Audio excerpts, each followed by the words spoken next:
Mondays are new. Oh, Yorkshire geek got stories for you. Favorite tricks beyond town's grass. Popcorn adventures on time. Magnificent Mondays with fire in our veins. Cinematic journeys, memories and chains. Geeky passion flowing pure and strong. In this world we all belong.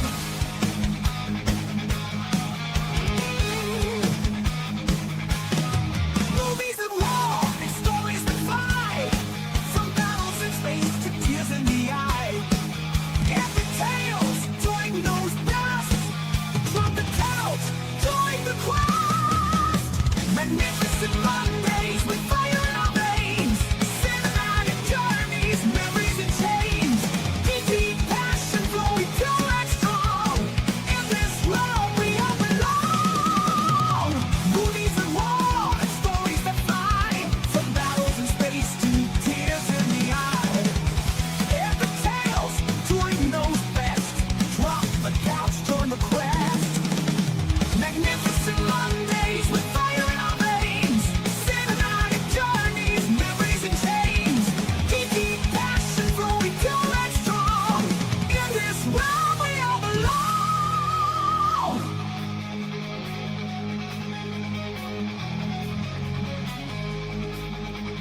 Lights dim, low screens aglow. TOYG takes us where dreams flow. Action heroes, villains, dark night. Every scene, hearts delight.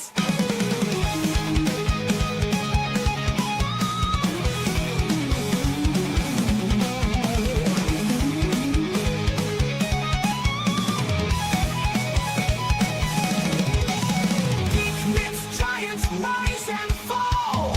Time machines, epic brawls. Mondays they grew with geeks light.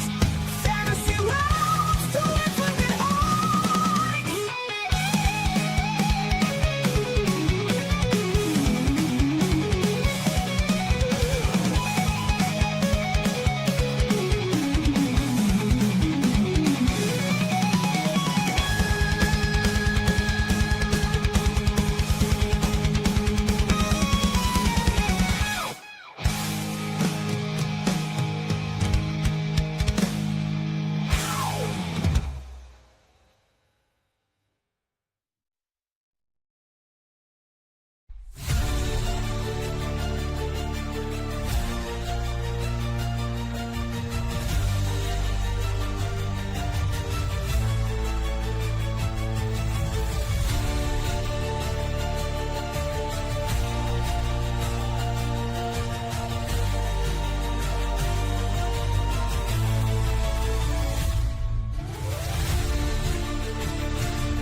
Hey up, it's Steve from the Old Yorkshire Geek, and welcome to episode 128 of Magnificent Mondays. And this week we're going to break down and review 2017's Ghost in the Shell, starring Scarlett Johansson. Or is it Johansson? Is it a J or a Y? I don't know. I've never paid that much attention. But anyway, that's what we're going to do. Not the 1995 original, the 2017 live-action version, which is a very good film in and of itself, in my opinion. But before we get into it, don't forget to like and subscribe, share the videos, drop a comment, hit the notification bell if you're subscribed already. We're live on, just double check, we're live on YouTube, yes we are. We're live on Rumble, yes we are. We're not live on Twitch because I don't do Twitch anymore. Explore the description for links for stuff like merch and me books. Silent Predator, short horror novella about genetically engineered big cats eating people in the North Yorkshire village. And Mercury Rapids, a light-hearted sci-fi action-adventure about UFOs and stuff like that. On Amazon Kindle and paperback, give them a whirl. Speaking of which, I got a check today from the other publisher of Mercury Rapids. Even though I cancelled it, they must still be selling them. I got a check for $6, a royalty check for $6. So somebody must have bought a book. Anyway, that's by the by.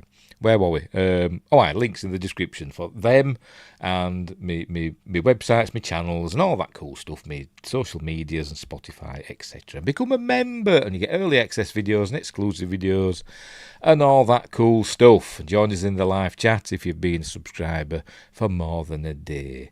Right, so Ghost in the Shell from 2017, obviously based on the manga and anime of the same name. Directed by Rupert Sanders, who hasn't done a huge amount. I think he got this one off the back of Snow White and the Huntsman, which I think were quite well received. It was an okay film, wasn't it? I never saw the sequel, though. But then he went on to direct the Crow reboot, the one with, I forgot his name now, Bill Skarsgård, which I've not seen. I'm not a huge Crow fan. I wasn't a big fan of the original, to be completely honest, but I know Heresy, but anyway, what else? So directed by him, stars obviously Scarlett Johansson, Takeshi Kitano, Michael Pitt, Pilu Asbeck, we may know from Game of Thrones, Juliette Binoche, and Michael Wincott appears as well briefly. Anybody else famous that we may have heard of? I'm just looking through the cast list. No, that's about it, really.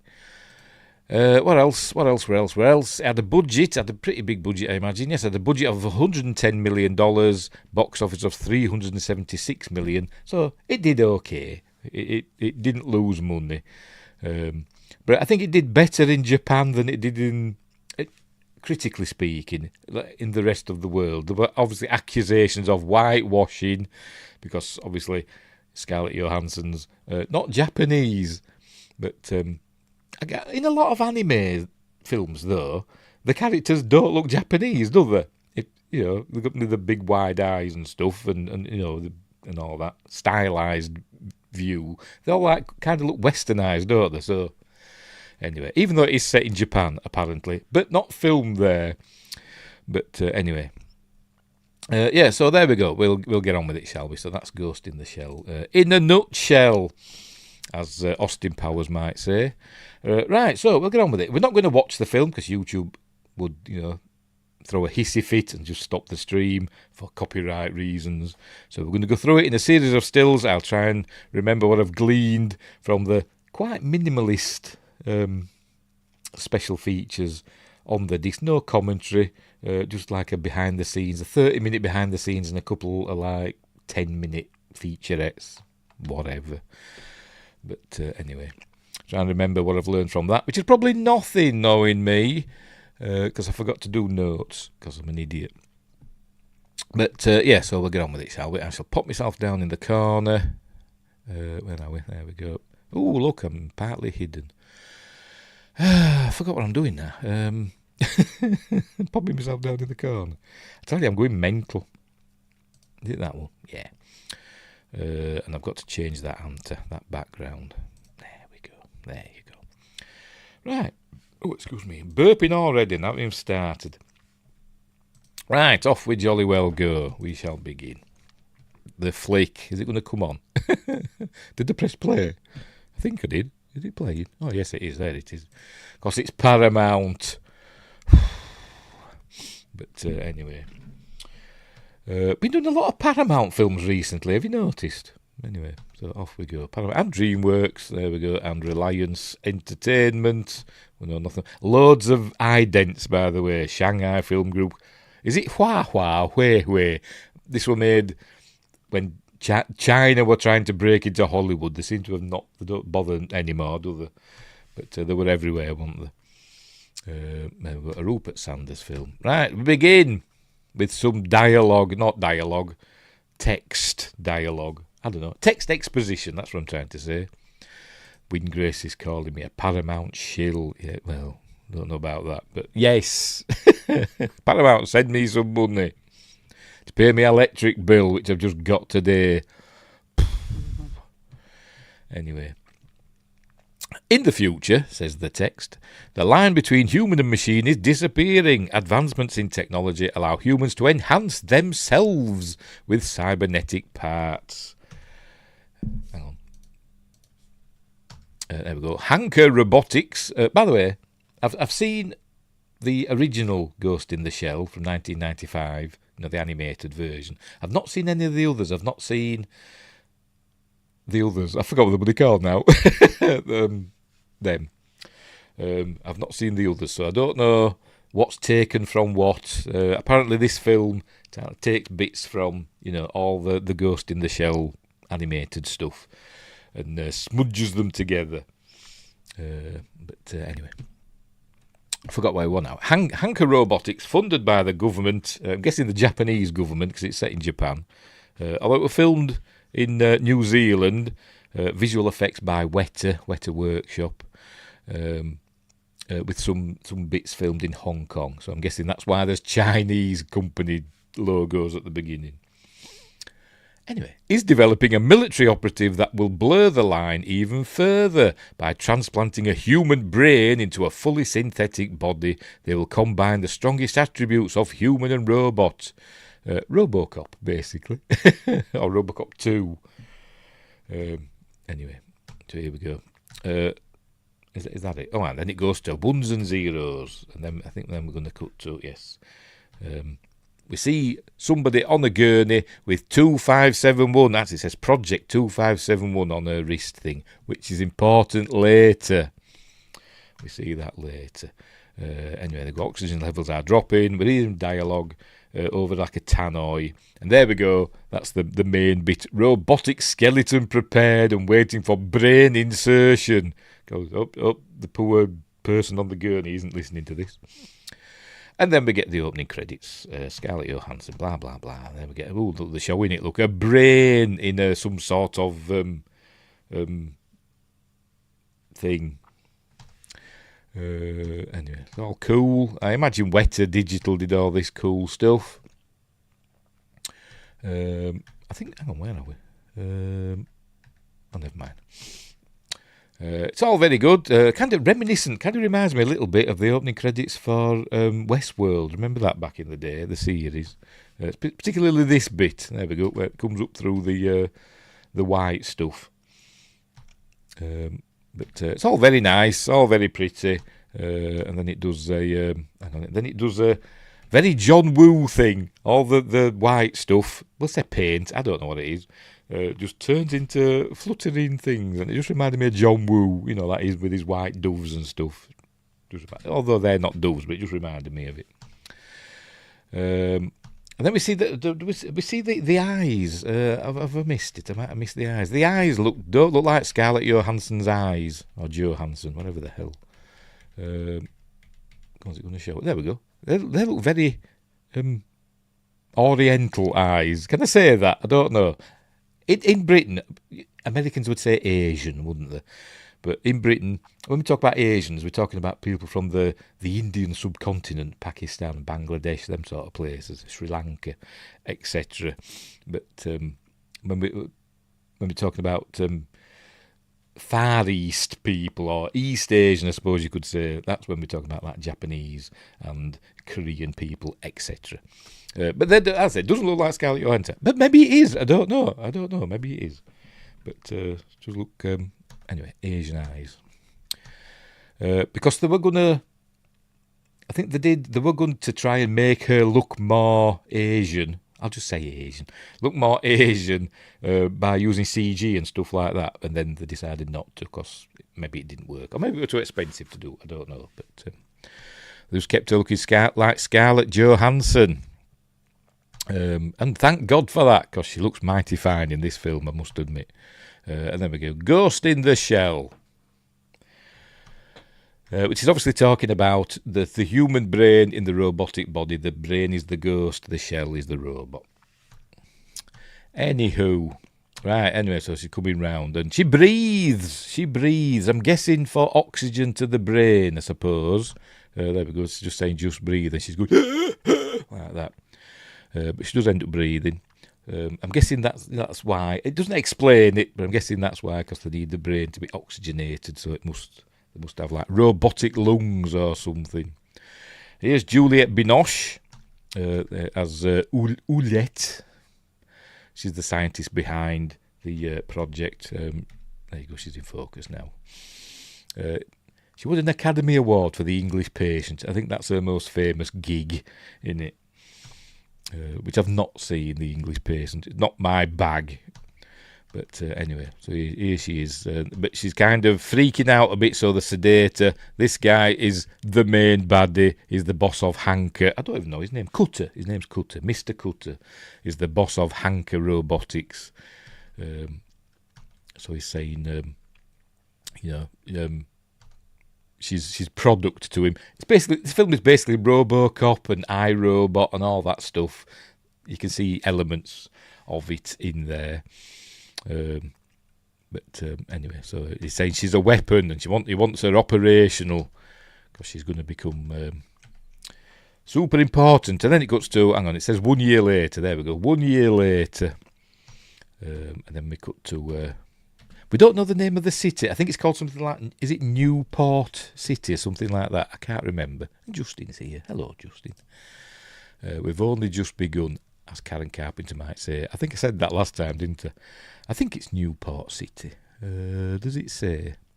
I don't think it doesn't say in the film, but it's obviously it's supposed to be in Japan somewhere, but it's styled after Hong Kong, or as you Americans would say, Hong Kong. Anyway, I'm going to have to look it up. I did look it up and I forgot. Where is Ghost in the Shell set? Fictionalised, yes, Newport City, yes, I was right, mid-21st century Japan. But we don't actually say in this film. And it's very, Blade Runner, with all the big holograms and stuff and all that cool things. And it is very well done. And so we're seeing that everybody's got like we learn that like 70% of the world, or the people in the world, have got like cybernetic enhancements of some sort. So we also see that cybercrime, I think, is the top offence. If you get found guilty of cybercrime, you get a minimum of 15 years in prison. So it's a bad thing, because everybody's connected to the internet basically, aren't they? Anyway, so we're going to meet Major now, Major Mira Killian, who is Scarlett Johansson. She's standing on top of a building, plugged into something. We see she's got wires on the back of her head. I was watching it. First time I watched it, I thought they're showing off. They forgot to erase the harness, the safety harness with the cables and stuff, so she don't fall off. But in real life, she's not that high. She's not really on top of a building. She's just on a platform somewhere, isn't she? And she chucks herself into some boxes in a minute, or onto a crash mat. But anyway, right, so we see all the cool holograms in the background. And she's monitoring what's going on in the building. This fella, I forgot his name already. Because I'm an idiot. Where are we? Chief Aramaki, who's the boss of Section 9. She works for Section 9. Takeshi Kitano, he plays him. They're like a cybercrime squad, like SWAT team sort of thing. And anyway, so he's the boss. So anyway, back in the building, we see these geisha robots or androids. There we go. Cool. And apparently, somebody famous plays this, but I can't remember who. A famous Japanese actress who maybe it had something to do with the original cartoon. I don't know, but anyway. There they are. It was going to become important. I think they're supposed to be like servants, these geisha robots. And there's Michael Wincott, who you may know from, I don't know, Alien Resurrection and Nope. He's been in loads of other stuff as well, but with his his deep gravelly voice. But in this, he's playing Osman, who's like a representative of Hanker Robotics, and he's trying to basically sell product and stuff to a delegation from the African Federation or something like that. But there he is, they're talking away, and she's scanning up on the roof. Major, they just call it Major. They don't call it the Major. I don't know why. They don't say the Major is heading in or here comes the Major. They just call it Major as though it's a name, but it's not. Her name's Mira. Spoilers: her name's not Mira Killian. It's something else, which we find out later. But anyway, she can see everything that's going on, and which is interesting. Is it going to show it? There we go. Because I was watching a thing on YouTube the other day. I can't remember what it was. But I watched the thing and they were talking about how they, whoever they are, can basically look inside your room using I'm pointing it up there, your internet hub, your wireless hub. They can get a view of where everything is in your room from the wireless signal that goes out. And I thought, and that's basically, I think, what she's doing here. Pardon me. She can see what's going on in this room. That's very matrixy, isn't it? So she can see what's going on. There we go. Anyway, it's all going to kick off now. There we go. Saying, look, 73% of this world has woken up to age of cyber enhancement. So anyway, and they start talking about they're obviously concerned, the Africans, with the loss of individuality and identity, and your soul. Is that going to be affected? And all that, but this film ultimately says no. It says, as long as you are human, as long as your mind is intact. So I'm guessing it's all in your brain. But some might argue that that's not quite true. But anyway, here come some bad guys. Have I missed them? Some bad guys arrive with where is it?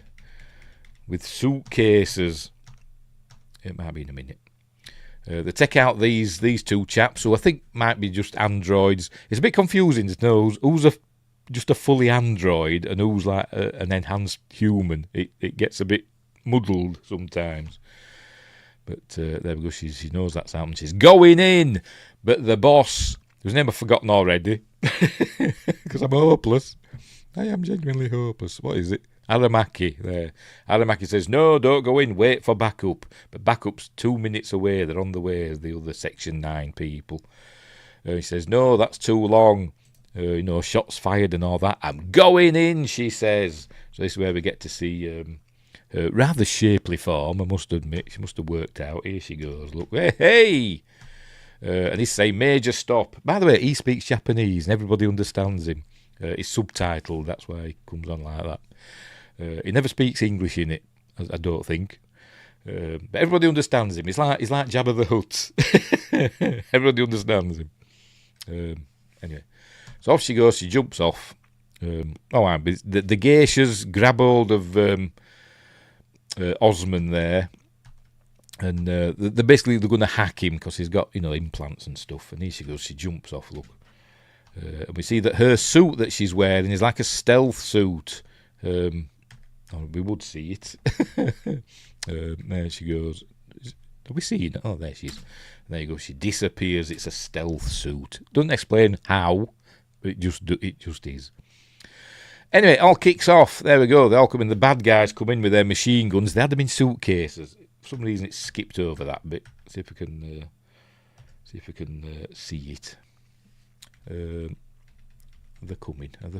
These fellas with their machine guns in suitcases, because it is kind of cool.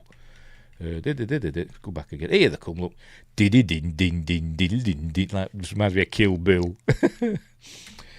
Here they come up. The suitcase just drop away, and then they turn into machine guns and stuff.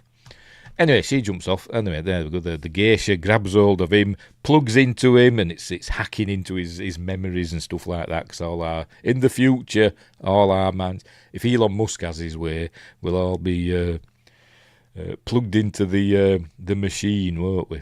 Anyway, so off she goes, diving in. They're kicking off, killing there we go, the I'm guessing androids and stuff. I don't think they've killed any people yet. Not here anyway. But they do, I think. We see this is the bad guy, Kuze. We don't know who he is yet, but he's controlling things from afar. There we go. She's hacking into him, basically taking his memories away. And you see his eyes go white. Look. Or bloodshot, or whatever. Something weird happens to his eyes, anyway. So, there we go. Suddenly, pew, bullets start flying everywhere. And she leaps into action, does Major, through the window. Here she comes through the window now, any minute now, when she's ready. Here she comes, through the... It's all cool. There she goes. And then she does some stunts, some Matrix-like stunts. There she goes, shooting people. By the way, Scarlett Johansson, they tried to get, she did a few of the stunts in this film. I don't know about all of them. I know she didn't do this bit, because in the behind the scenes it shows the stunt woman doing it. All she basically is just running up her. Although Scarlett Johansson did do a bit of it. Or maybe the stunt woman were there just in case, I don't know. But it did show a stunt woman dressed as Scarlett Johansson doing some of this stuff. But anyway, she did try to do as much as she can. And apparently it's her hair as well. It's not a wig she's wearing. She had her hair, dyed, and apparently she got blue tips, apparently. But I never noticed till I read that. Wingrace says, I'm not plugging into anything. I can't ascend that way. No, well... Maybe that is ascension. Who knows? Becoming one with the machine. What they call it? Singularity. That's what it is, isn't it? When man and machine are as one. Anyway, right. So she gets this. Let's show it. She gets that geisha droid, the main geisha droid. There were a couple of them. There we go. It's got hold of him, drops him. And it comes down, Spider walks down the wall, and it's going, no, don't hurt me. And then she says, who sent you? And then it opens up, there's the, for Pete's sake, it jumps too far, doesn't it? There we go, it all opens up. There we go. And then we hear the voice of Kuze saying, collaborate with Hanker Robotics and be destroyed, dun dun dun. And, it did open up. It opened up its face. Why aren't it doing it? Is it going to do it now? There we go. Does that there. It opens up its face, so it's all its clockwork stuff inside. And she blows it away. Anyway, so she's taken them all out. Oh, and she's hurt as well. Alright, and here come the backup. They've arrived, too late. This is it Pilo Asbeck? I'm probably mispronouncing it. He played, I can't remember the name. Is it Ewan Greyjoy? I could be wrong. One of the Greyjoy that had that big fleet in Game of Thrones. It's him. They were a bad guy. I've seen him in something else as well, and I can't remember what. I'm blanking. Never mind. Wingrace says, I'm keeping my mouth for when I must scream. Thank you very much. Okie dokie. There we go. She's injured. She didn't even realise. Because she's always wondering, am I human? Am I just a machine? That's it. It's Robocop. Or Robocop 2. All that going on. But very, very shapely. Right, so... She's at home now. She's got an apartment somewhere, and we see her having a think, and she starts having hallucinations. There you go. She starts seeing a cat and other things. There it is. Look, and then it like glitches out. It's like the Matrix, but it's an hallucination. It's like a memory that's emerging. We see that cat again later on. Anyway, so she plugs in these things here, which are apparently. I forgot what she says before. She's told that to stop her body rejecting the implants or something like that, or to stop the machine rejecting her brain or something like that. She's got to keep taking this stuff. But later on we learn it's actually a memory suppressant, what they're giving her, to stop her true memories arising, because they've, spoilers, they've given her false memories. Anyway, so she's walking through the futuristic streets of Newport City. Newport's in Wales in the UK, in Gwent, if I remember rightly. With all the holograms and stuff floating about in the street. And there we go. Lots of holographic advertisements. There's even a Pan Am one that we see later on. But anyway, right, so she's in work now, doing like a debrief about what happened.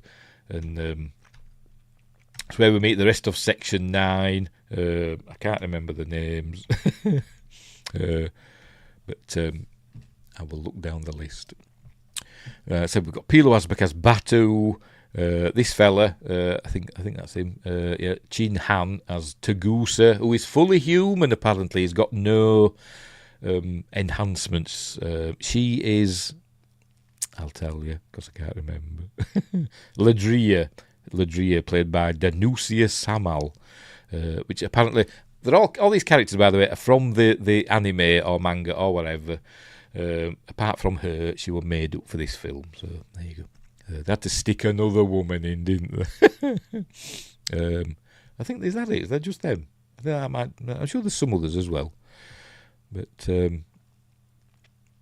I don't know where they are. They might be there later. Him. I don't know who he is. Does it say? I have no idea. Is it him? It might be. Is it? Yes, it is. That is Carlos Ishikawa, played by Lazarus Ratuere. I don't know. He's Australian.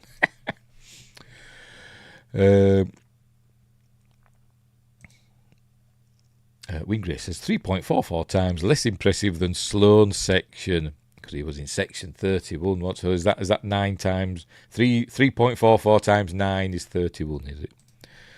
I will not test that. I will take your word for it. And Justin says this movie was really good. Got a bad rap. Hi, Wingrace.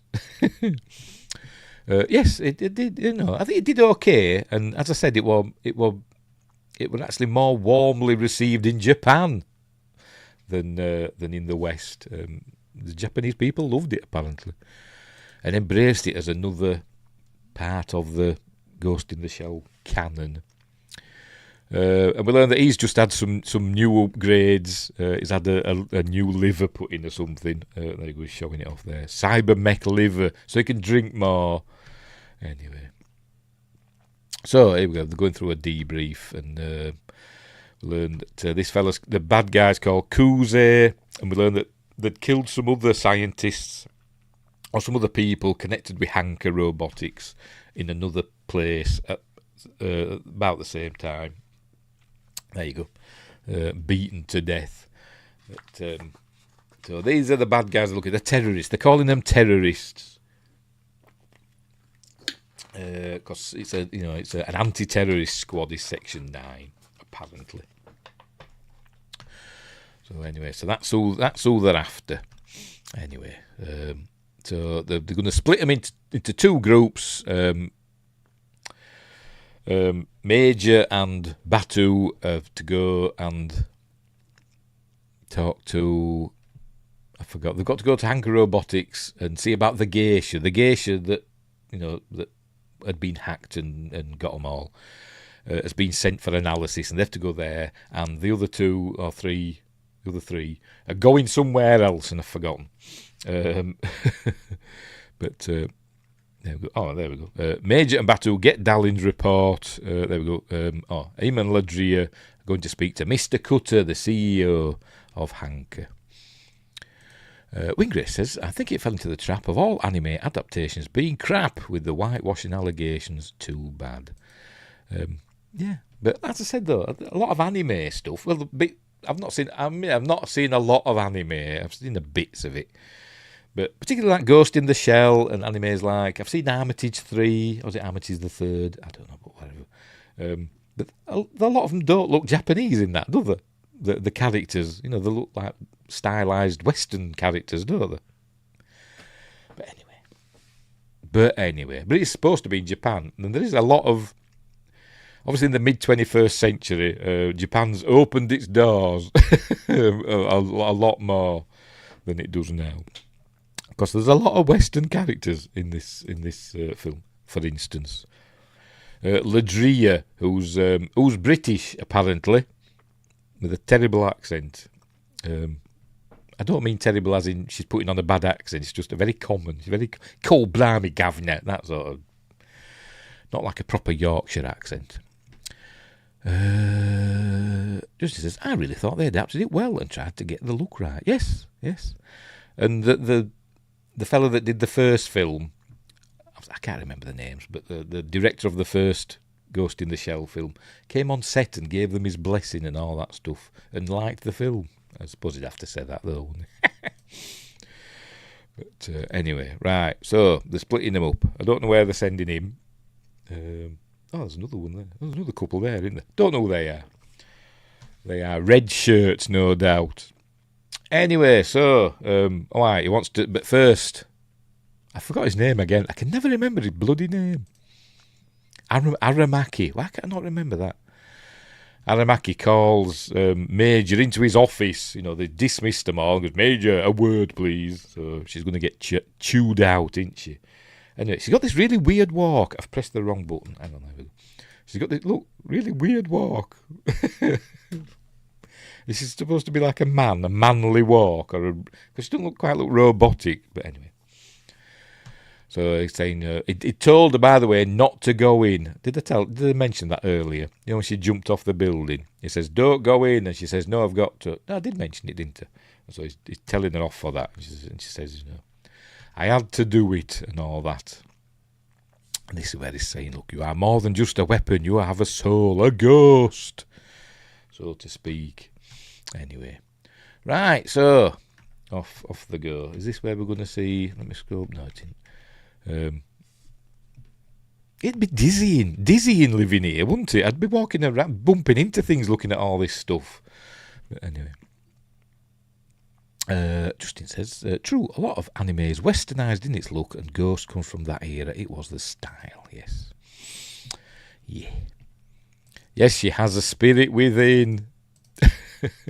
Keep going back to that, don't we? Oh, dear. Anyway, right, so we're here at Newport City as well. Again, look, families built better. I'm just looking to see if there's any little Easter eggs. Not that I'd know any from Ghost in the Shell, but like from other things. I don't know. Right, so here we are, the bustling streets. Heading to wherever they're going. They go down an alley. He's going to feed some dogs. He calls it a butcher's. Is it here? There's a butcher's somewhere. Where is it? There's a butcher's there. And he's getting some bones. He says, for the dogs. There's that old joke, isn't there? Where, when I was a kid, I was at butcher's with my mum. And she says, can I have some bones for the dog? And we're getting a dog. Anyway. So he's got some bones. Because apparently he feeds stray dogs down this alley. There he is, feeding the stray dogs. There they are, here they're coming. And there we go. And Gabriel is a basset hound, which apparently the director of the original Ghost in the Shell liked Basset Hounds and had one called Gabriel. So there we go. That's a cameo, whatever, from the original director's dog, maybe. I don't know if it is the original director's dog, but it's like it, and it's got the same name. Right, so off they go to, they're going to Hanker Robotics now in his car, which looks a lot like, I don't know if it is or not. Am I going that way there? Well, they're going backwards. It looks a lot like a Lotus Esprit, you know, the James Bond car that became a submarine in The Spy Who Loved Me. It does. Anyway. Right, so they're heading there. She's saying to him, you know, I didn't think you liked dogs, and then she says, we had a dog. She has like a memory. And she says, we had a dog. And then he says, I had you more down as a cat person, which is a reference to, she keeps having she had the hallucination of the cat, didn't she? But, so she's saying, I remember bits and pieces of her past. But is she remembering her actual past or the implanted past? That's a Blade Runner going on again, you know, false memories and stuff. But she believes that she died, quotes, when terrorists sank a boat that, with her and her parents, sank the boat and her parents died. And she almost died, but they saved her brain and put her in a robot body. But we learn that that's a lie. Anyway, so here they're going to Hanker Robotics. There it is. And we see that they've got, hang on, get us a quick view of, there we go, they've got security robots. And also we see there, you see another one there. They're spider tanks, which are cool, and they're from, you know, the original art. As well as the game. I've played the game on the PS1. I didn't finish it. I don't think I got very far in it, to be honest. But that were kind of cool. Anyway, right, so there's somebody having something done. What's that going on here? What's happening here? Because we're back with the doctor. Dr. Oulette. What's she doing there? Oh, she's been repaired. Oh, Dr. Oulette works at Hanker Robotics, of course. Yes, she does. And she said she was damaged, so they're fixing her up. And then they'll go and see the other person who's got the geisha. Anyway. Oh, she has got blue. I never know. I've watched this twice the last 2 days, and I never noticed she's got these blue tips on her hair. Not paying attention. Anyway, so, right. I also learned that she's got to give consent. She mentions the glitch that she had with the cat and all that stuff. And so she says, these crop up every now and again. I can delete it if you want. So she says that she's got to have consent. That's what she's told. My name is Major Mira Killian, and I give my consent. There we go, to delete this data. So, but we learn later on they never needed her consent. So I don't know why they lied to her. I don't know, but anyway. She tells her that she can see all her memories and all her thoughts. She's, you know, Oulette's saying, I can see all that. And she says, well, privacy is just for humans then. And she goes, you are human. But anyway. She obviously doesn't feel very human. She's struggling with her humanity. Because basically, as they would say in Robocop, is it Robocop 2? Yeah, it is Robocop 2. She's just a few chunks of flesh on a slab. That's all that's left of her, isn't it? Anyway, let's doing a weird walk again. Look. Right, so they're heading to see Dr. Darling, Dahlin, not Darling. Coffee Darling. That's a Blackadder thing. Dr. Darling. She's checking out the geisha robot. There we go, Hanker Companion Bot. And she's saying, I can't get into it. It's been hacked and I can't get into the code and all that stuff. So she decides she's going to have to do a deep dive into it. Basically plug into it and you know, mind meld with it essentially. But in an electronic way. And there you go. And she says, but you can't encrypt during a deep dive, as in she can't protect her mind. You might be hacked. She says, well, I'm going to do it anyway. So off she goes. And I'm watching this and I'm thinking, oh, is she another person that's entirely human and non-enhanced? And it turns out, no, she's not. She smokes, look. But in she goes, and then she pops something on. Are you ready? I wasn't prepared for this. There we go. Her eyes come off. So anyway, so she's going to be watching what's going on, I think. Right, so in she goes, ready for the deep dive. It's more like, I won't call it a dive. She kind of sinks into the geisha robot's memories or whatever. There she goes. Look. But it looks cool. Looks cool. So in she goes, and then she starts seeing what happened in the...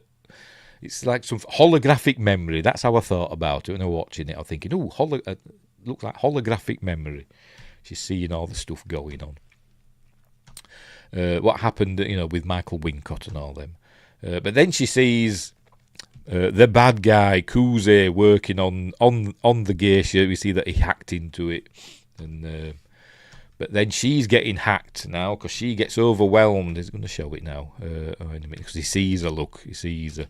And then they're going to try and hack her. And it's like loads of zombies are getting her, look. Zombie robots or something. Overwhelming her. They're trying to hack her. So they go, get her out. Obviously they do. Now, there we go. Out she comes. And she goes, I saw him. Anyway, right, so... where are they now? What they're doing now? Can't remember. But they're going in somewhere. Is it a nightclub? I think they're going to a nightclub, I think. Yeah, they're going into a nightclub because that's where some bad guys are who may have information for them. And says, we're going on to... I can't remember what they call it now. What does she call it? There we go, mind comms. Switch into mind comms. So it's like communications where they don't have to talk out loud. And he says, yeah, I can do it, but it takes some getting used to. There we switches it on. It takes me a moment to get the hang of it. Oh, pardon me. Anyway, so in they go. And Lydia's going with them. Right, so, a Yakuza club. Right, so... she talks to this chap and she says, a friend had some mech work done here, industry stuff. I thought you might be able to help me. He says, oh no, there's none of that stuff going on here. But then she gets surrounded by other heavies. She says, well, why don't you come and entertain us in a back room? So they basically drag her off. I think they cuff her and drag her off. There we go. Into a back room. There you go. She gets cuffed to a dancing pole. They're going to force her to do stuff for them because they all look sweaty bad guys. Meanwhile, Batu's gone into the bar and we hear that he's lost comms because in this little room that they're in, it's shielded, so he can't communicate with Major. So he goes in, gets a drink at the bar from Timu. Oh, I forgot his bloody name now. Machete. Timu Machete. Him. What's his name now? I'm going to have to look it up because it'll bother me. If I don't look it up, I'll be distracted. Machete actor. I know it's Danny Trejo. There we go. Danny Trejo. He gets a drink off him. And anyway, so they're forcing her. They're giving her electric shocks. He's going to show it, for God's sake. There we go. They're giving her electric and so she freaks out, beats them all up, and he's going to take out these guys as well. They go, dance, hee hee, and says, I wasn't built to dance, or something like that. There you go. And there we go. I wasn't built to dance, so she's going to beat them all up, which she does. There we go. Beats them all up. And he takes all these other guys out, and anyway, but they get some information, I think, in the end. Is that what she's getting there? She gets the cuffs off, and she goes chasing after somebody, and he goes running into this back room, and then she sees Kuze. There he is, And then we hear those words again: collaborate with Hanker Robotics and be destroyed. He says it kind of got a creepy voice. There we go. I'll play that bit. Collaborate with Hanker Robotics and be destroyed. I said, okay, I won't then, because you got a scary voice. But we see it's just a hologram. They've got like these, I don't know, I don't know if they're solid holograms, but the way that they look, when they turn them off, they all like just disintegrate. And like that look. And it goes, look. Not that you can see it behind me. So she's like, oh no. And then he comes in. There's Batu comes in behind her. Says, Major. And then we see, bombs. Loads of bombs or something. There we go. Or bit of C4 attached to explosive things. I don't know. And it all blows up. Oh, I've missed it again, haven't I, for Christ's sake. There we go. It blows up and she shoves Batu back. And she takes the brunt of the blast, but Batu is injured. There's something with his eyes. He's like going, my eyes. Meanwhile, we see Kuze, whatever the hell he's got, Kazu. Kuze, wherever he is. Anyway, right, she comes to. She's back at Hanker Robotics. They fixed her up. First thing she asks is, where's Batu? Says he's next door. He's in enhancement. He'll be okay. But they're fixing her, look. Anyway. So, they're sorting her out. And she's asking some other questions. All about, her thoughts and stuff. He's having some new eyes put in. But there we go. I think, couldn't I have blue? You think all this hair stuff in that better eyes? I mean, couldn't they give him some eyes that look like human eyes? I mean, she's got human-looking eyes, hasn't she, as Major, and she's a robot, essentially, apart from her brain. And obviously not. They're just giving him a couple of beer bottle tops for eyes. Anyway. But he's fine. There we go. He's got night vision and mile zoom and all that cool stuff. So he's... there we go. Is that what I can see? There we go. You can see the Matrix. Right, so, there's Gabriel. Look, having another cameo. Right. So Cutter's having a meeting with... I can never remember his name. Him. With him. The boss of Section 9. Saying I think he's got concerns about the Major. But anyway. Right, anyway, meanwhile, back at Newport City, there we go, some things there. See, there, Pan Am, look. Obviously, it rose from the ashes, because it's no longer with us, this Pan Am, is it?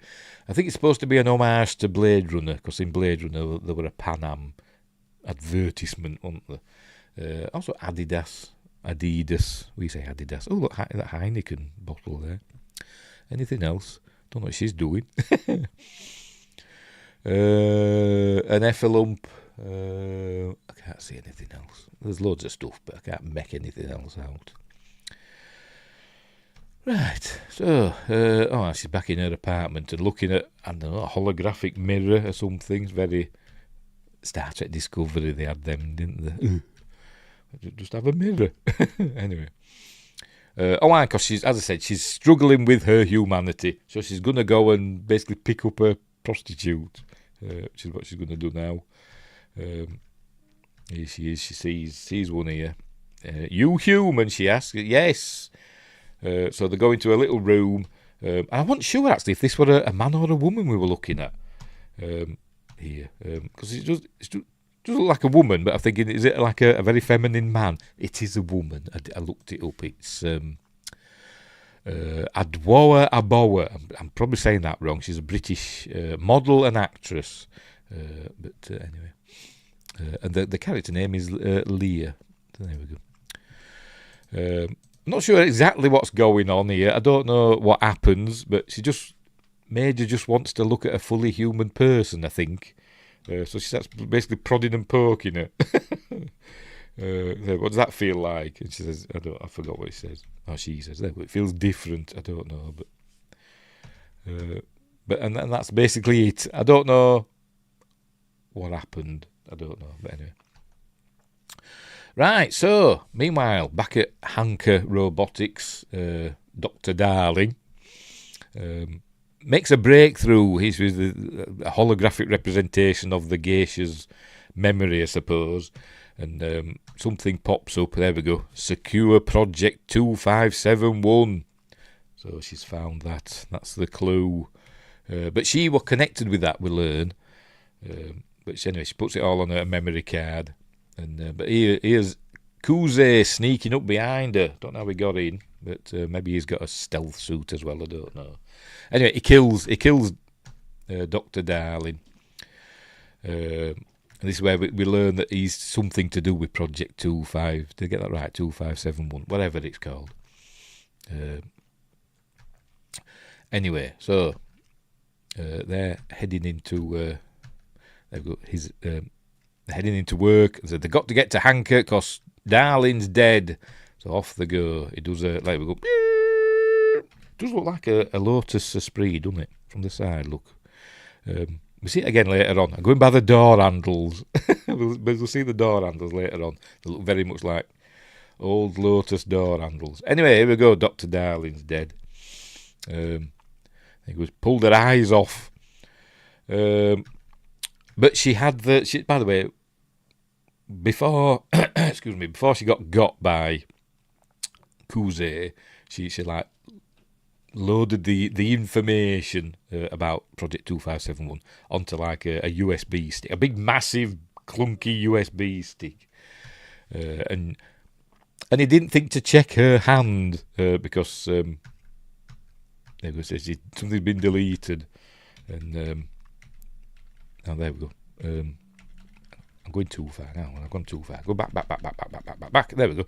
And it was in her hand, and obviously Kuza never thought to check it. So there we go. So she plugs it in, and there we see all the information. Project 2571. And there we go. Hanker, and we learn all the people that were part of it. And there we go.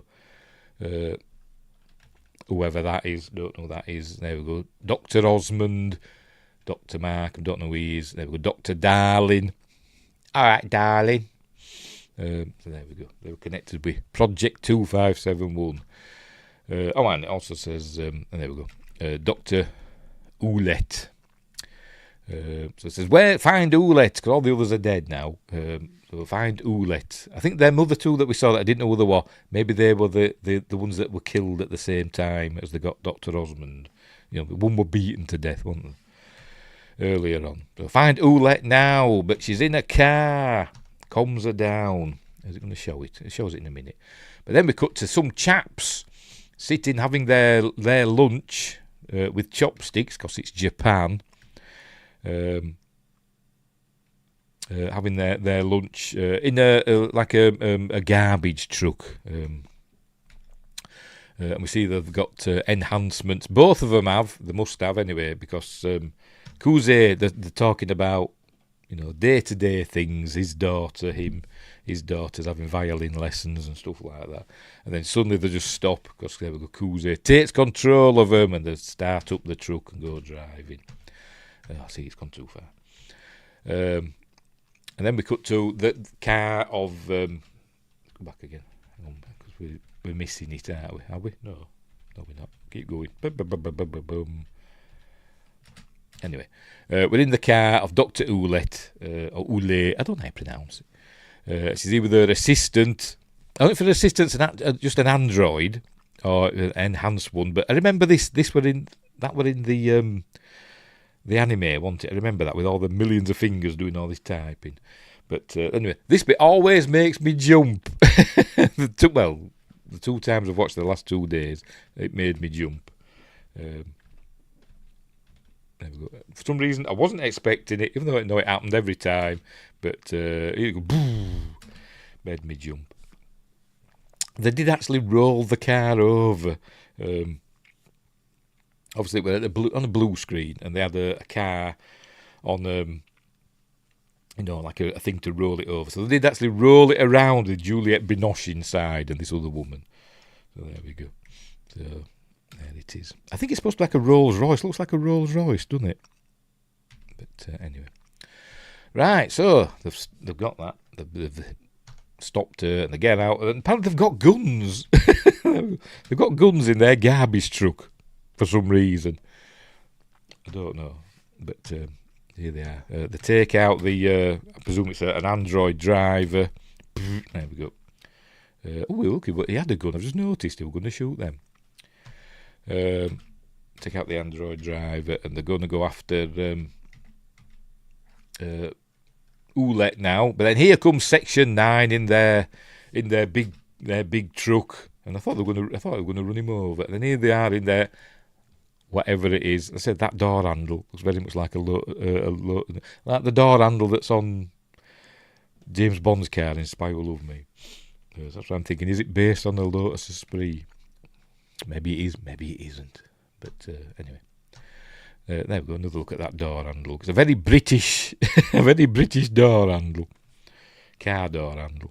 So they have a shootout. Obviously, the good guys win. Oulet doesn't get killed, and that's another shot that's straight from the anime into. And one of the guys runs off. They kill one of the garbage men, and the other one runs off. I forgot the name of his character. Skinny Man, that's it. Skinny Man. Don't know the name of the other one, but he's called Skinny Man. He goes running off. We see that he's kind of got a stealth coat. It's like glitching and stuff, but it's kind of hiding him. There he is, look. Running off. But she's following him, look, his major. She's up on the roof with it. He's got a funny run as well as a funny walk.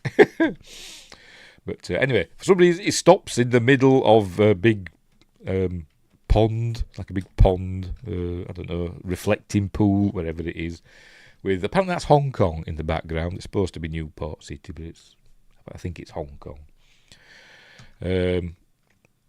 But anyway, so she's gonna have a fight with her here she comes in her stealth suit. There she is, look, she's landed there, look, splush. And she takes him out. There we go. Boo! Beats him up. And there we go. She gets him and starts beating the poop out of him. And then she's saying, "Where's Kuze?" And I was like, "Oh, this is like Robocop 2, isn't it? Where is Kane?" And she's asking him that, beating him up. And she can beat me up any time. Can Scarlett Johansson? There we go. Where's Kane? I mean Kuze. And I don't know what you're talking about. I don't know. Anyway, so Batu arrives and drags her off him. We need him alive. So she goes stomping off.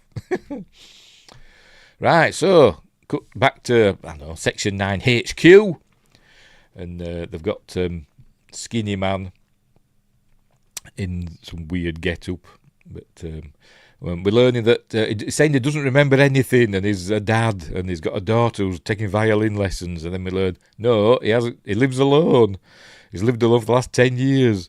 Apparently, he's had some fake memories implanted, probably by Kuze. So he doesn't know anything. Can't help him. But she's showing him a picture there. Do you know who this is? And he says, yes, that's my daughter. But it's obviously a picture of him. So he's not, he's just seeing what Kuze wants him to see. But anyway, so it's kind of a ruse because Kuze's getting in because he's attached up. All this, I think, is attached up to a lie detector. So he doesn't know anything, but Kuze's hacking in through the lie detector, and then he hangs himself any minute now because she goes in. There's Major. And I think he says them words again. I think, I'm not beautiful. Hang on, what does he say? Where are we? Like you. Oh, because it's Kuze that's talking now. I'm not beautiful like you. And it says, I've had many names. I've been born more than once, etc. He's Legion, you might say. But anyway. And then he hangs himself. There's sacrifice himself, I suppose. There's I forgot what we called him, the Skinny Man, but he gave himself a name, didn't he? Liam Cunningham or something. That's an actor, isn't it? Here you go. He hangs it because they've got him fastened up to this and he used it to hang himself. Have I missed it? Has it skipped over it? There you go. There we go. Oh, we see it in the reflection. Hey. Right, so they've lost him. Right, so here they go. I can't remember where they're going now. Genuinely, I've forgotten. I've only watched this film twice in the last 24 hours. Where they're heading to. But here they are. Section 9's going into wherever they're going into. I genuinely can't remember, but it's underground. Obviously, all these people plugged in. Oh, I think it's... Yes, because that were it. Because they realised that QZ were hacking into them, and so that they used that to track where he was hacking in from. So they're heading into where they think QZ is. And they're coming to this weird place. I don't know what it's called. Does it say? Let's have a look where it describes the plot. Rum-ti-tum-ti-tum. Where is it? There we go.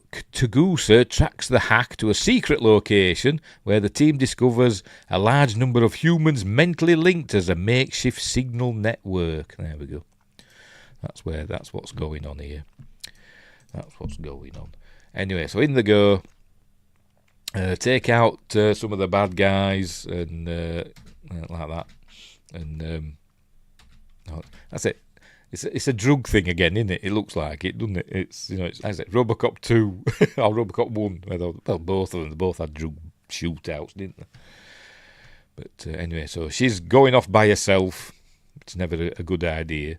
But she finds this room with all these like Tibetan monks or something, just all giving it all that. Are they chanting? I can't remember. They're just whispering to themselves. But I think she gets captured here. I think, is it this bit?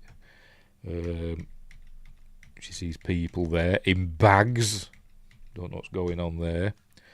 So more bad guys attack her. There we go. They've got some sort of weird light sticks.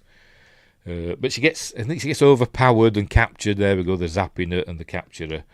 And then they've got plugged into all this stuff. And Kuze comes to interrogate her. I am that which you seek to destroy, he says. And it's where we learn that basically they are the same. And he shows himself to her. There we go. This is Kuze, played by, I'll tell you in a minute, Michael Pitt, Hideo Kuze, or Puppet Master. What's he been in? Hedwig and the Angry Inch. Nothing I've seen, I don't think. Anyway. Right. So we learn that they are the same. He's like an earlier version of Major. They've told her that she's the first, you see, but it turns out she's not the first. There were many experiments before. We learned that like 90 odd experiments before they were successful with her. And QZ were one that went wrong and he escaped before they had a chance to eliminate him. So this is where we're learning all this. So he's getting his revenge on them. That's why he's going after Hanker Robotics officers, because he's getting revenge on them. There we go. Takes the face off, look. Or part of it. There we go. Cool. And he says, they've improved us so much, you're beautiful and all that. But anyway. So, there you go. Saying he's just defending himself against them. They've designed us, to be intelligent and, resourceful and self-aware and all that stuff. And but she's still saying, she wants to kill him. So he says, okay, then we'll have to do what you will. So he unplugs her. There we go. He unplugs her, and straight away she shoots him. But doesn't do much, apparently. It must be reinforced, I don't know. But then she notices he's got like a tattoo on his chest. She says, what's that? And there you go. It's like I don't know what it is. It's like a temple or something. I think it's like a shrine. That's the word. I think it's a shrine. She saw it earlier on. She had the hallucination or glitch of a cat. She also saw this like a shrine appear in the middle of the street that glitched and then disappeared. She saw that, and he's got a tattoo of it. And we learn later on that's where she was grabbed by the Hanker Robotics people.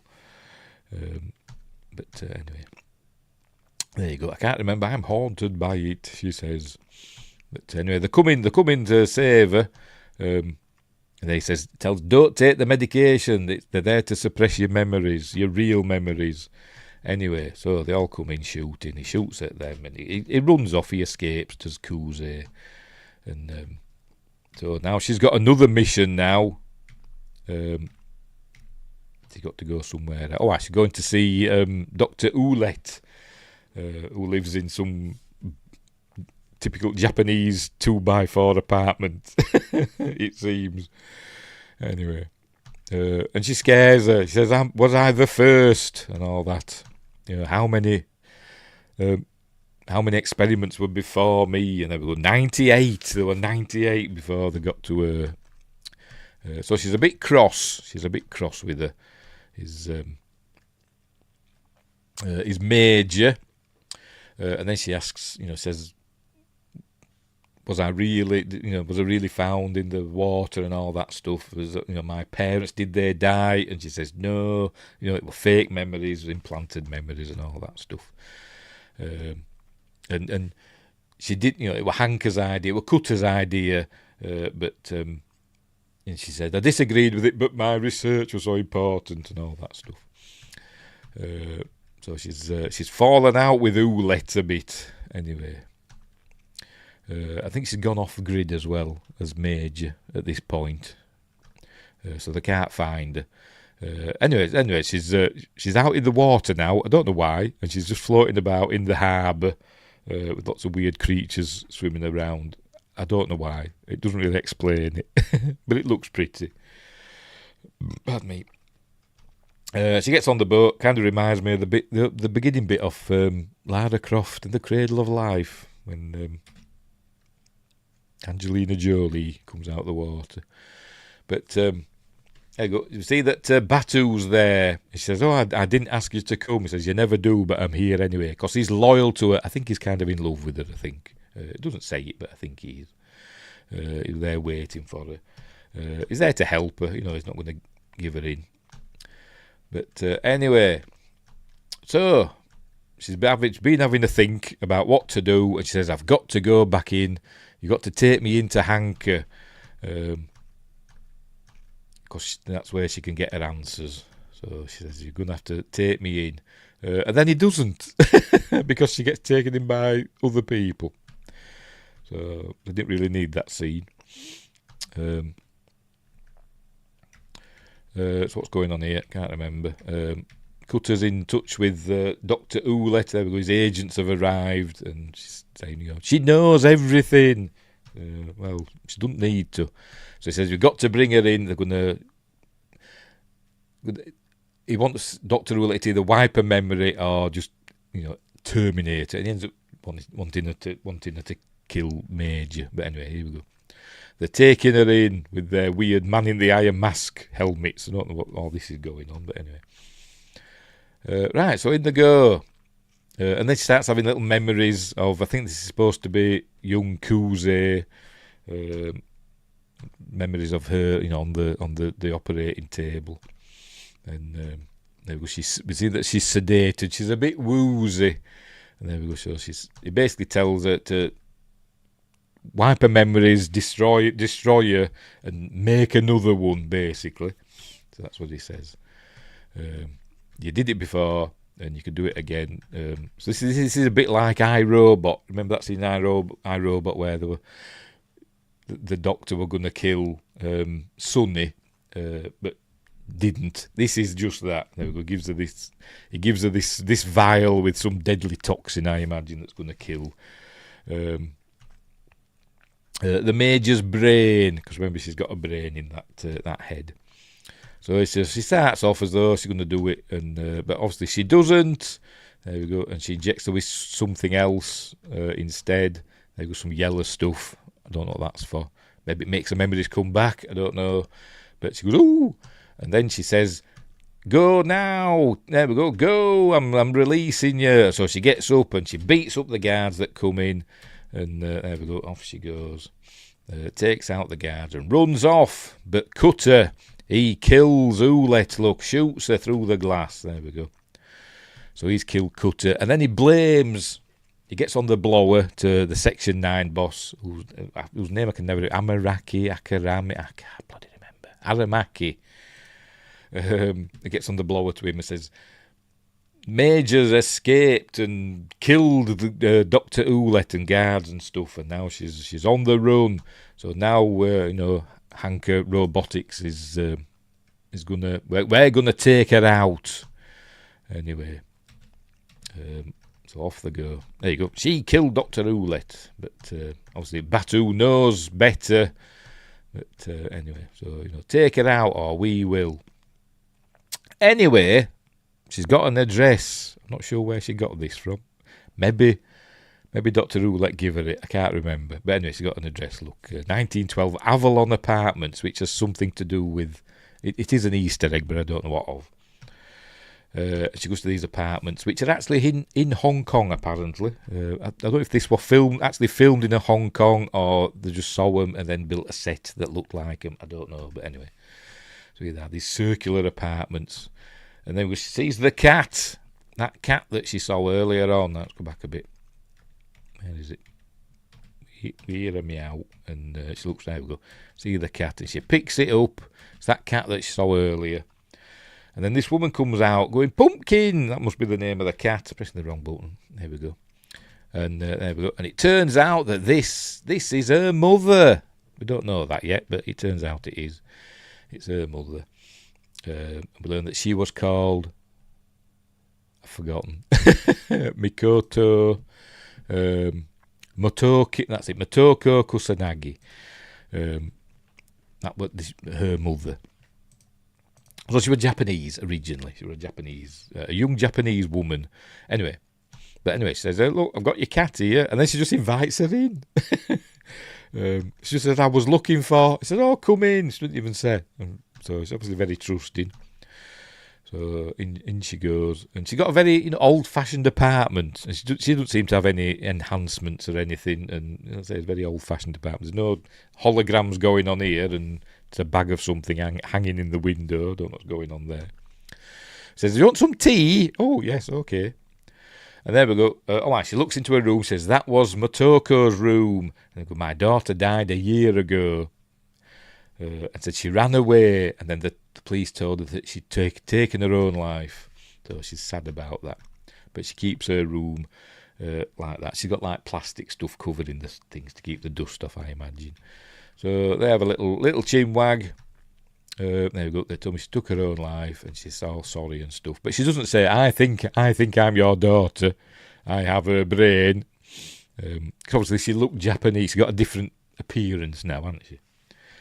But she ran off. She joined one of these groups that were protesting against, as it says there, how technology was destroying the world.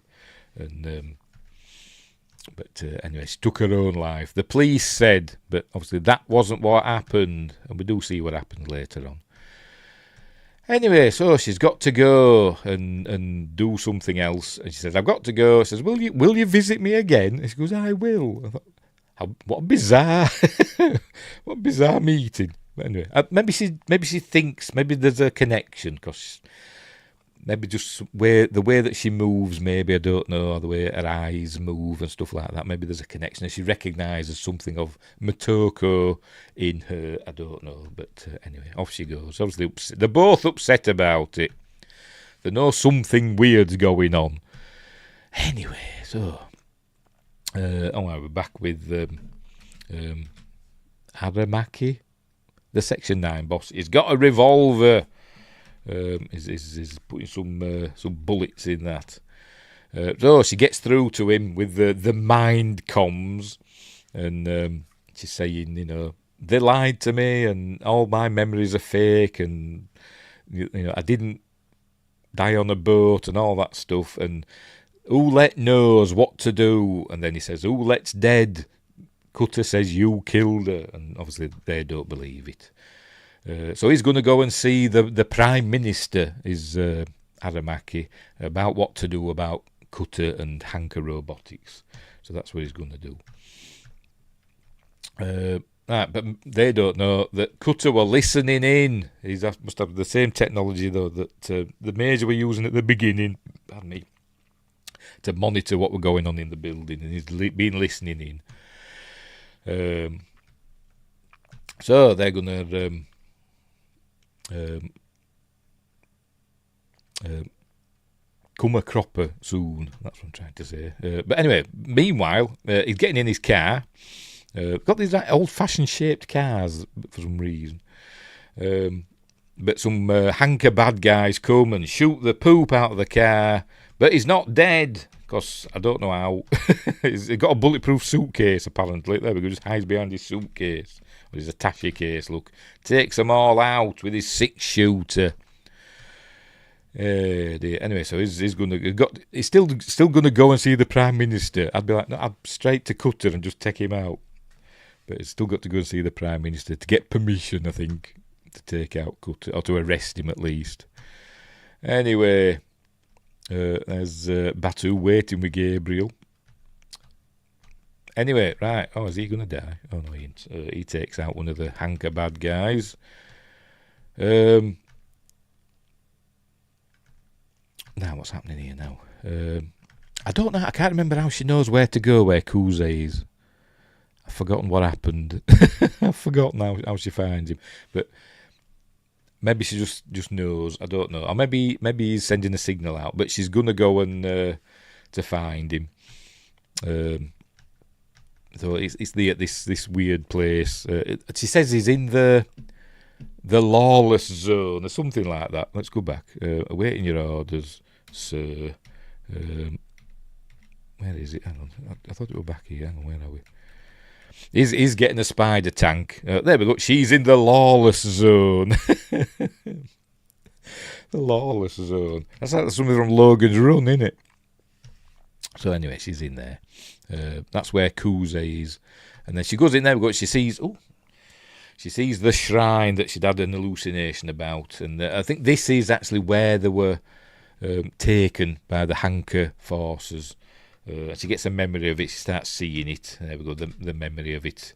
She sees her being dragged out. I think we saw Cutter standing there at the side. I'm sure, he's there, look, standing there at the side. Cutter were there at the time. You don't think like the CEO of a company would be, getting his hands dirty, would you? But he's there, look. Anyway, so that they're taking him in, and we see her being dragged out. Any second now. Here she comes. I think this is Makoto. I forgot what the name on it. Makoto Kusanagi. This is her, young Japanese woman, and they drag her out and take her away. She didn't die or anything like that. They were just experimenting on her. We don't get a good look at her face. Anyway, right. So she goes in and she finds Kuze is there, and they have another little chat about this and that, and they have been wronged, and there we go, that's his name, Hideo, and it's Hanker that are the bad guys, not him. He's not a terrorist. He's just fighting for freedom and all that stuff. But then, boom, there's a big explosion and the spider tanks arrived. And he's controlling it. He says, I'll control the spider tank. So he's controlling it remotely. Here it comes. Looks cool, must admit. It's got big guns on it. She drags Kuze out of the way. I think he's like critically injured pretty much now. And she runs out with a gun and starts shooting at it like that. Look, hang on, where are we? There we go. Starts shooting at it. But it's got tough armour, and she runs around this thing and it's shooting at it. It's all very exciting. And then it grabs it. It's about to kill him, but then she shoots at it, and it shoots missiles at her. Target acquired. There we go. Shoots missiles. That's blowing the poop out of the scenery. And then it says target eliminated, so he's happy there. Yeah, she's gone. So it goes now with the spider tank goes to and it's got an appendage and it grabs hold of Kuze. There we go, picks him up by his head. I don't know if he's going to hack into him or just just kill him and crush his head. I don't know, but we see that she's not dead. Because there we go. She's activated her stealth suit and she runs in and jumps on top of the spider tank. And this is straight out the anime. I remember this in the first. I think it's the first film. It must be because it's the only one I've seen. Where she basically rips herself apart to get into to destroy the tank, doesn't she? There we go. She's shooting at it, and then there we go. She's doing rip it, trying to rip the brain off it or whatever. Again, it's like Robocop 2, isn't it? When he's on top of Kane.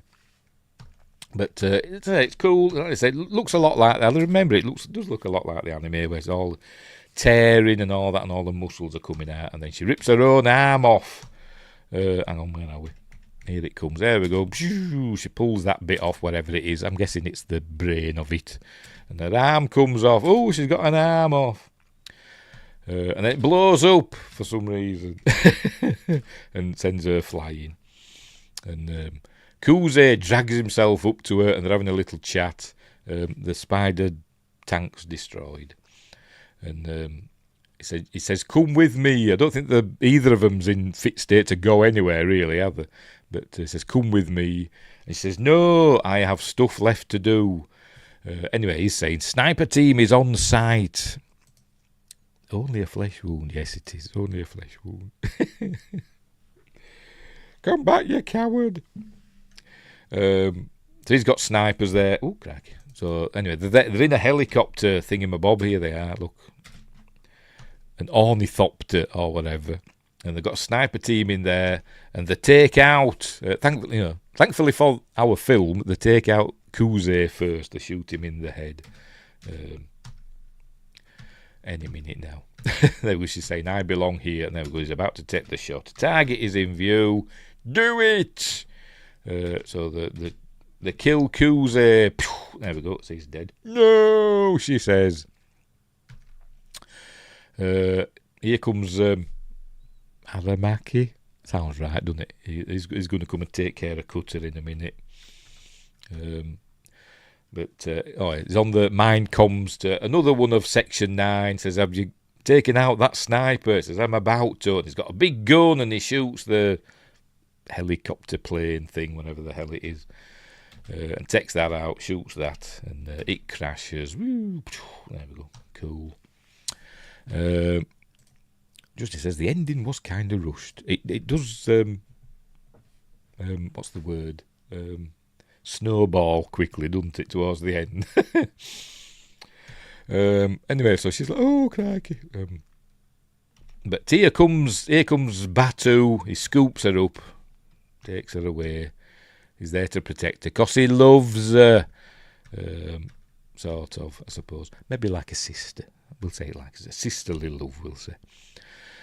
So they've got her, they've saved her. Oh, crikey, Justin, crikey. $2 super sticker, thank you very much. What is it? Let's have a look.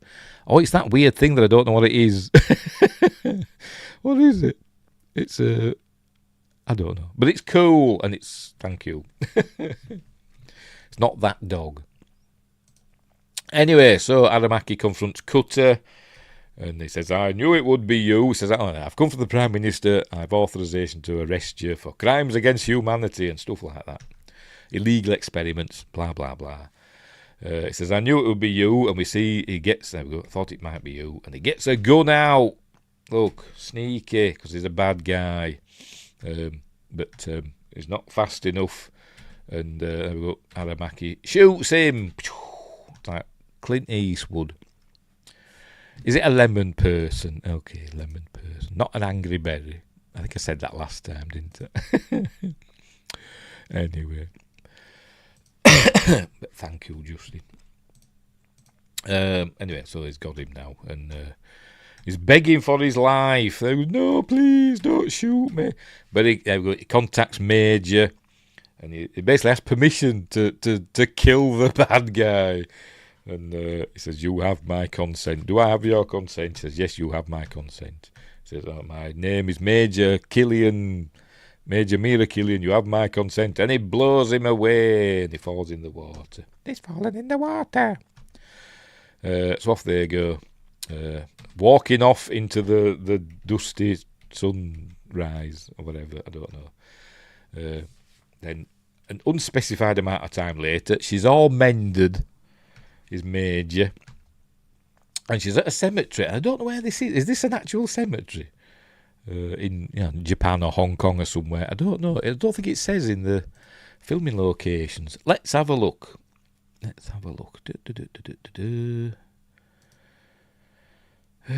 Oh, yes, it is. Yes, it is. It is in Hong Kong. It's the Suen Wan Chinese Permanent Cemetery in the New Territories in Hong Kong. There we go. So, yes. Right, fair enough.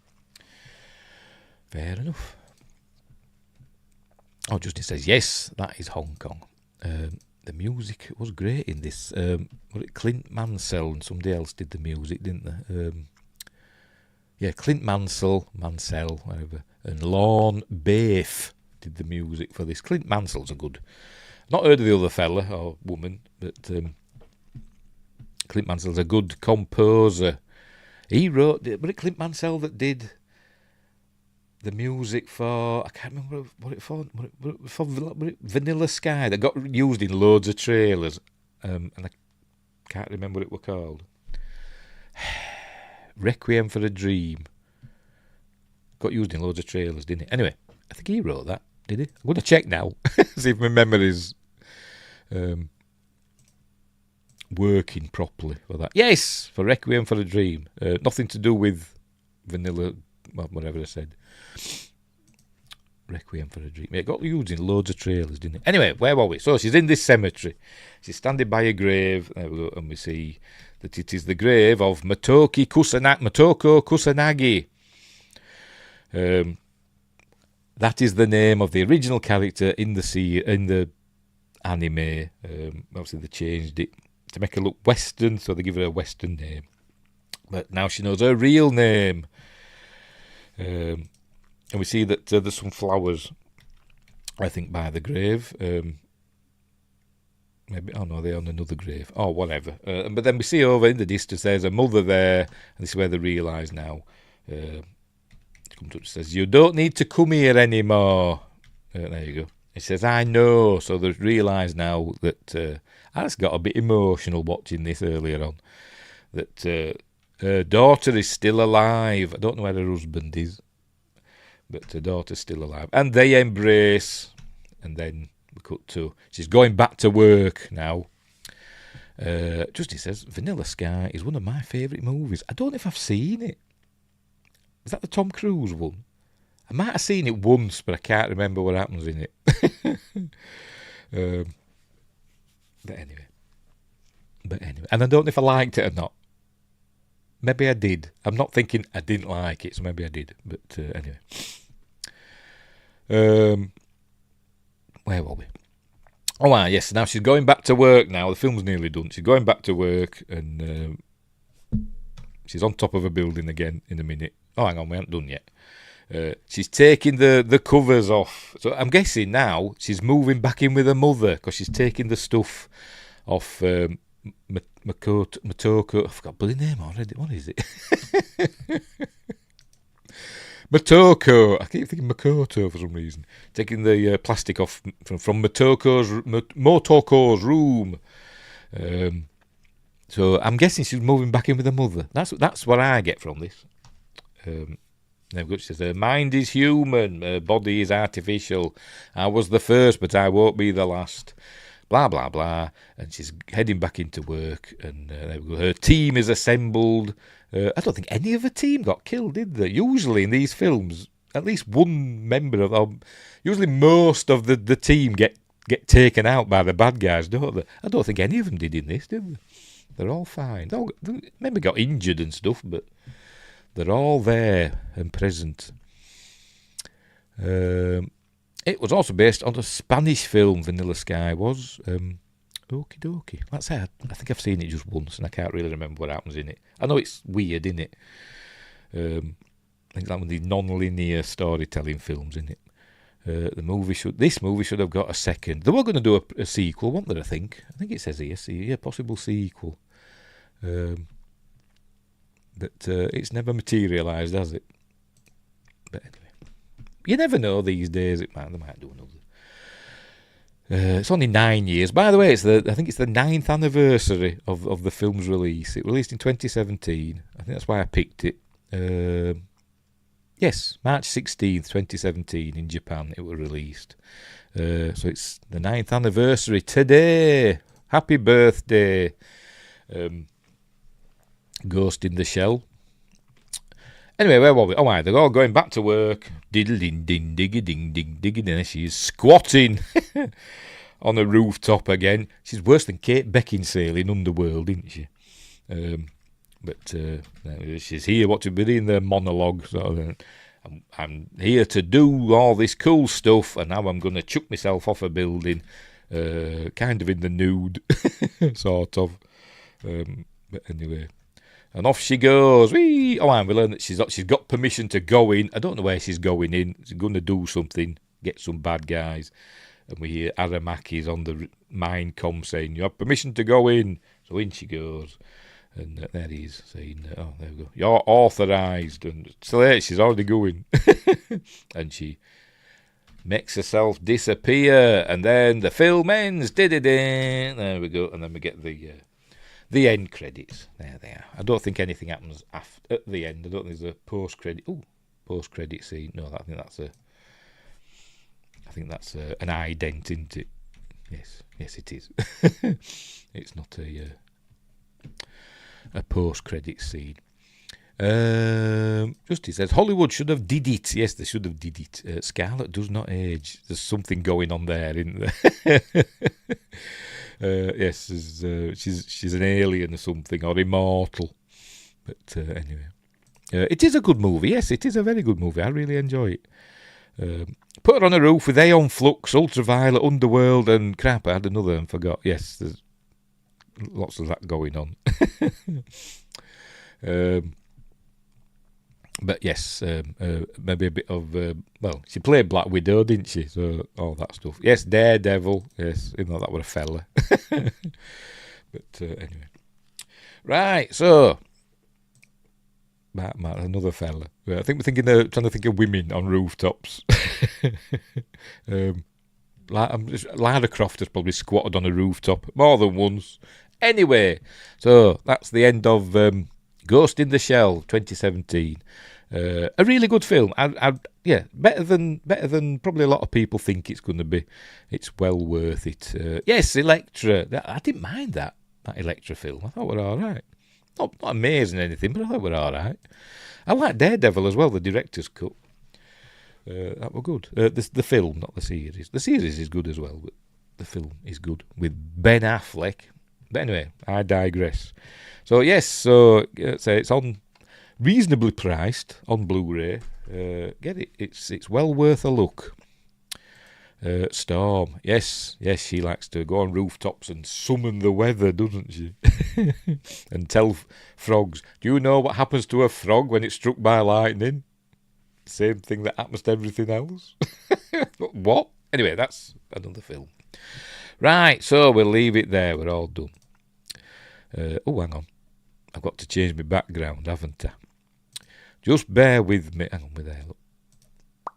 There we go. And there we go. Get me overlay off. There we go. There we go. Maybe her Catwoman then. Halle Berry's Catwoman. That's one of my guilty pleasures is Halle Berry's Catwoman. I do like that film. But anyway. Justice says, that was a good movie, Elektra. It was alright, I didn't mind it. A bit weird with them weird tattoos that them people had, wasn't it? But anyway. Anywho, right, so there you go. So go and watch Ghost in the Shell. I've got the anime, I've got it on DVD somewhere, and I've been looking for it, and I can't find the bugger. I'm going to have to get it again. I might give the others a go as well. I know it was a series. There was a series, wasn't there? But there were Standalone Complex. There were that one as well, wasn't there? And I've not seen that one. I'll have to give it a go. I'll see if I can find it somewhere. Maybe it's on Amazon or something. I'll have a look. Anywho, right, we'll leave it there. We're all done and dusted. Let's get rid of that. So what's coming up next on this stupid channel that I run? What day? On Monday. On Wednesday, for Watch Party Wednesday. We're going to watch Battle Beyond the Stars. Yay! It could be one of my favourite films of all time. I know it's not in my top 10, but it's up there. It might be in my top 20.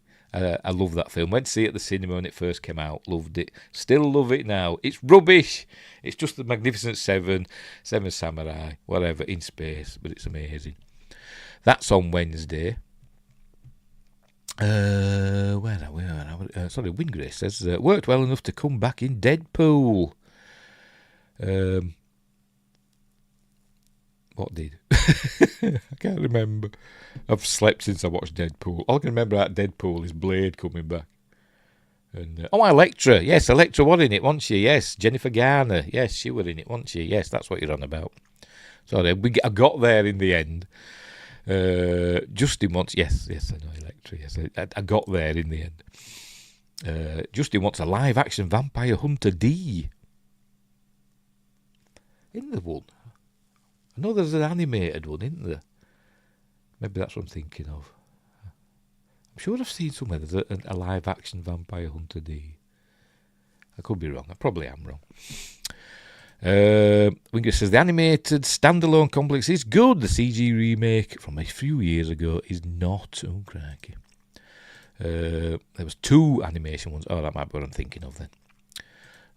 That'd be cool. Blood Rain got live actions. Yes, well, was there more than one?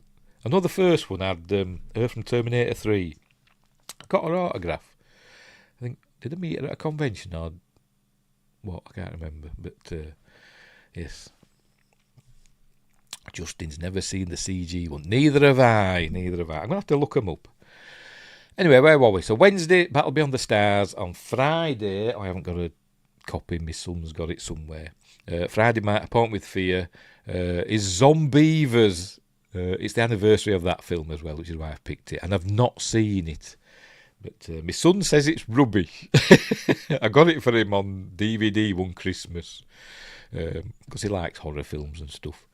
And he says it's rubbish. I don't like it. He says, if you find the DVD, I've been looking through his DVDs, I've not found it yet. He says, you can have it. Anyway, so I've got to find that to watch it. I've got it on Amazon. I bought it on Amazon Prime. Anyway, where were we? Wingrace says, I think they did 2. The Blood Rain and also the parody Blubberella. I've heard of that. I've not seen it. And Justin says, Blood Rain is a guilty pleasure for me. Good games. The first one was awesome. I've never played the games. I think I've seen the film. Like I said, it was her from Terminator 3. Whose name escapes me. I've forgotten. But I don't think it was that good, was it? It was all right. So anyways, yeah, so Friday is, what did I say? Zombievers, which should be fun. Zombie beavers, where can you go wrong? So that's it. So I don't know what's happening next week. I'll see if I'll do a search, and if there's any films, I'm going to do it now. We'll do it live. F it, we'll do it live. What's date next Monday? Because I like to get, films that are round about their anniversary to make them relevant. What we're on, 16th now, so that'll make next week the 23rd. Next Monday the 23rd, 16, 17, 18, 19, 20. Yes, 23rd. Movies released on 23rd of March. Right, let's see if there's any stuff. No, I'm not doing that one. There are some films I know, but I'm not doing that one. I won't mind that one. Police Academy released on 16th of March, 23rd of March, 1984. But I haven't got that, but I have seen it.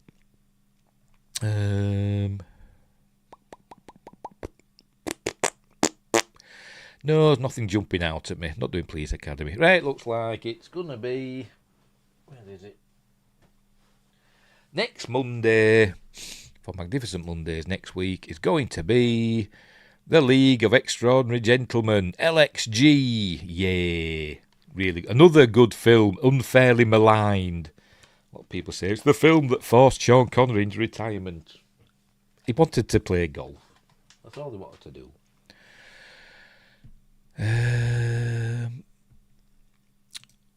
Just says they did 3 Blood Rain movies. I didn't even know they'd done more than one.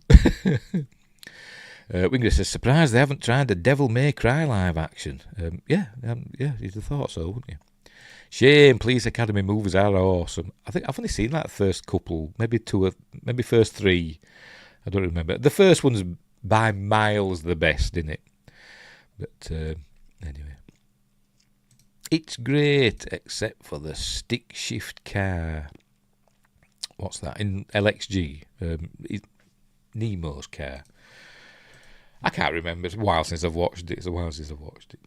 But a lot of people say there's got lots of CG effects in it, but it hasn't actually. It's got a lot. Well, it has some in it, but a lot of the effects, particularly what's his face, Dr. Jekyll, Mr. Hyde, is a puppet and stuff. Not puppet, makeup effects and stuff in it.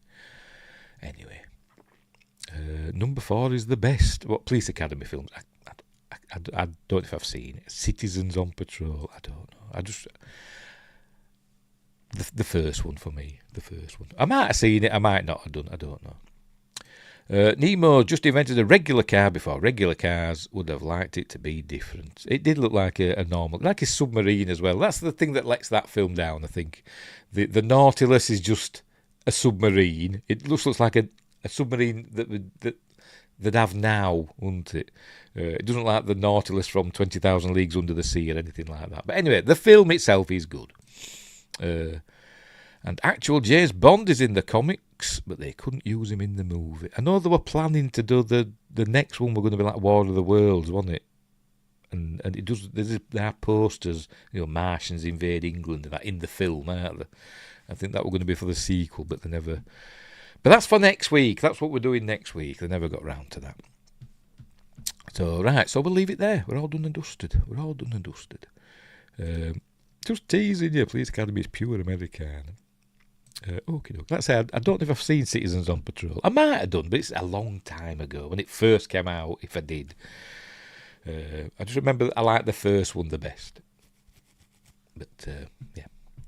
But there we go. Whatever happened to Steve Guttenberg? Whatever happened to him? Anyway, he made me cry. Well, he didn't, but the film did. In Cocoon and Cocoon: The Return. What else did he do? Short Circuit. That were another one of his, wasn't it? And Police Academy. I can't think of anything else off the top of my head. Anyway, right, so we're done and dusted. We'll leave it there. So thanks, Justin, for the super chat and for being here. And Windgrace as well. He was making the rounds a few years ago, was it? All right, okie dokie. Still with us then. Yeah, Three Men and a Baby. Yes, that's another good film. Doesn't have a ghost in it. But anyway, yes, Three Men and a Baby. Another good film. I didn't mind the sequel to that as well. Three Men and a Little Lady. That were okay. But anyway, Three Men and a Baby, directed by Leonard Nimoy.